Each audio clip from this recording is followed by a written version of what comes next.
This might be a hot take, but I actually think the new M16 assault rifle that they've added to Battlefield 6 is better in burst fire than it is a full auto weapon. I know, quite controversial, but hear me out here. We've not really had a good burst fire weapon in Battlefield 6 yet. The Season 3 update came with a bunch of recoil increases across the board, meaning full auto weapons now handle a bit differently than they did before. And so a burst rifle, by design, is going to help you keep that new recoil under control. Each burst, the recoil resets a little bit, goes back to the center of your screen a little bit closer, and if you control those bursts over longer ranges, you can land some pretty solid shots on your enemies. And I don't know, I've just been hitting like a nice flow state with this thing in burst mode that doesn't quite feel as satisfying as when I've used it with the full auto receiver. Plus, that full auto receiver costs 25 attachment points, so you have to sacrifice quite a lot on the weapon to use fully automatic. I know the M16A3 is like the all-time Battlefield god gun, but I'm genuinely putting this out there. The M16 in Battlefield 6 is better in burst fire. There, I said it. Right, now that's off my chest. In today's video, I want to cover off some important stuff, some little bits of news, little bit of updates, some developer insights, things like that. Since the launch of Season 3, we've had quite a lot more information drop that goes right across Battlefield as a franchise, and more specifically into Battlefield 6 as well. I want to keep you guys updated with what's going on and what's being said. A lot of this information sort of goes around different news websites and doesn't all really come together in one place, so I thought I'd do that for you. A few developers have done some big interviews after the launch of Season 3, and they've dropped some interesting insights, so I think we'll start there.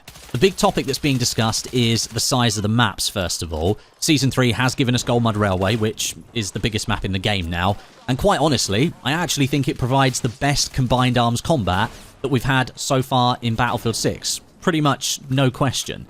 Philippe Ducharme, I think that's how we say your name, apologies if I got it wrong, he's an executive producer for Battlefield 6, has stated that Season 4's maps, Suru Reef and Wake Island, they will continue to add to this large map pool. Right now, alongside Gold Mud Railway, we've got Operation Firestorm and Mirak Valley that can be classified as large maps, although both of those are significantly smaller than Gold Mud Railway. Season 4's direction is going to keep pushing in the larger direction. Philippe says, the meat grinders are always fun, they're different, and they can be frustrating, but they're fun and engaging maps as well. It's about making sure that we're able to strike that right balance between what we're offering our players with every season to make them excited to come back. So that's pretty good to hear from a lead developer at the studio, that the team kind of understands the values of maps on both ends of the scale. The meat grinders and the more open, sprawling locations. Now, based on the very limited clips that we've seen of the Season 4 maps so far, we're definitely set to see more of that classic Battlefield style of map come to the fore. But obviously with the addition of naval warfare, which is something that is currently missing from Battlefield 6. I mean, there are rib boats in Battlefield Red State, but that hardly counts as naval warfare, really. So with that added combat element, the maps are surely going to be as big, if not bigger, than Gold Mud Railway, and I'd assume that be the case. In fact, I've just read another article from GamesBeat, actually, that says that Suru Reef will be the biggest war ground yet in Battlefield 6, so even larger than Gold Mud Railway. Damn, that map's going to be absolutely massive. We're getting fully integrated flight decks on that map with aircraft carriers where jets are going to be able to take off, so those will need additional space to be worked into the map as well. And I think as much as Gold Mud is massive and it really brings together the ground and air vehicles in probably the best way that we've seen so far in Battlefield 6, Season 4 is going to focus a little bit more on the air combat combined with the naval crafts. Wake Island is probably going to have some combat on the ground with maybe a couple of IFVs that go around the island, and Suru Reef will probably have that as well, but I think the emphasis is going to be air versus naval vehicles with infantry mixed in. And just kind of talking about this now, I sort of can't wait for it. I didn't realise how much I was missing naval warfare because it is a big element that we've come to expect from Battlefield games, and we just haven't really got it in Battlefield 6 so far. And something I just figured out the other day, actually, with Season 3 only being 2 months long and having 2 maps in it, we're actually going to get 4 maps in 4 months with Season 4. So we've got Gold Mud in May, which we've already seen released. Grand Bazaar is coming in June. Then we're getting Suru Reef in July, I think. At least that's the first one we saw in the roadmap trailer.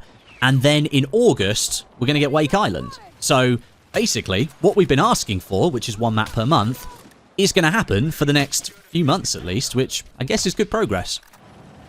Next, I wanted to share something that I picked up on Twitter last week. It was this note from the dev team regarding class balance, and the reason this caught my eye is because, if you can remember, back to before launch, we had a lot of discussion around class balance, the weapons being unlocked, different gadgets being moved around, and various other things.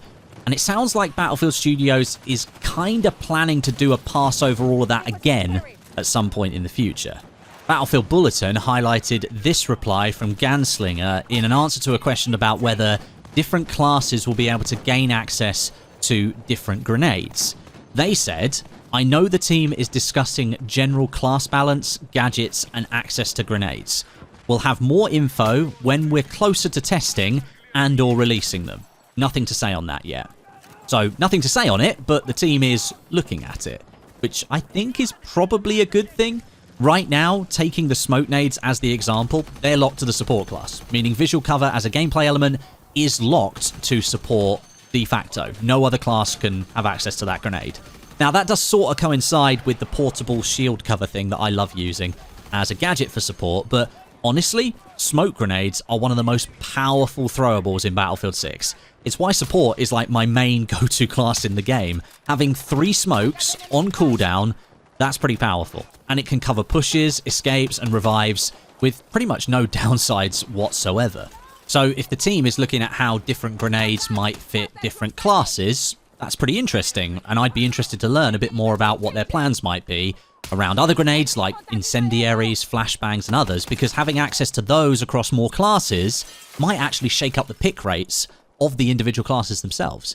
Now, as for weapons, I don't think we're going to be seeing Battlefield Studios relock weapons to specific classes. That genie is well out of the bottle now, and I don't think it's going to be shoved back in a hurry. EA can more easily sell cosmetics for weapons because any class can use any weapon. You don't have to just stick to one class and one specific playstyle. Let's not pretend the team implemented unlocked weapons for really any other reason. Now, something really interesting here, and something that should get you excited for what's coming well in the future, looking beyond Season 3 and beyond Season 4, Season 5 is shrouded in mystery at the moment. Very little information out there confirmed by the developers. But thanks to GamesBeat, who clearly asked the developers about what might be coming in Season 5 in a hands-on playtest of Season 3, we now know that the location of the multiplayer maps will be brand new to the franchise, and not a return to a previous location. They also went on to say in their article that that season will have a special holiday jackpot of 3 maps. Jackpot. New location, bright lights. Now, this is the only mock-up image that we've seen so far of Season 5, but guys, I've got to say, it has to be Vegas now. You don't mention the word jackpot for no reason. There's bright lights here, it's a new location. I called Vegas when the roadmap dropped. I'm putting more emphasis on Vegas now. Season 3, 5 maps, Viva Las Vegas.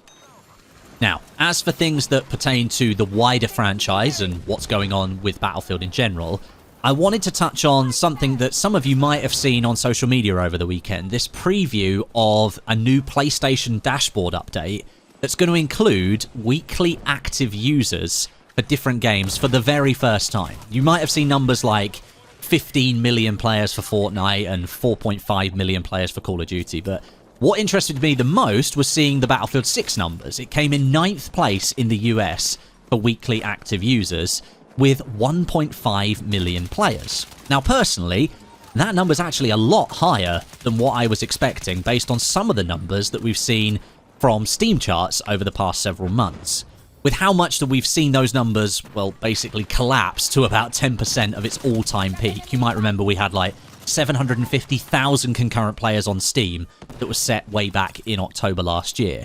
I actually think seeing 1.5 million weekly active players on PlayStation, and that's just in the US, by the way, is quite strong for a Battlefield game. We know it's not the mainstream juggernaut that Call of Duty is, which despite a seemingly quite poor showing with Black Ops 7, is still pulling massive numbers.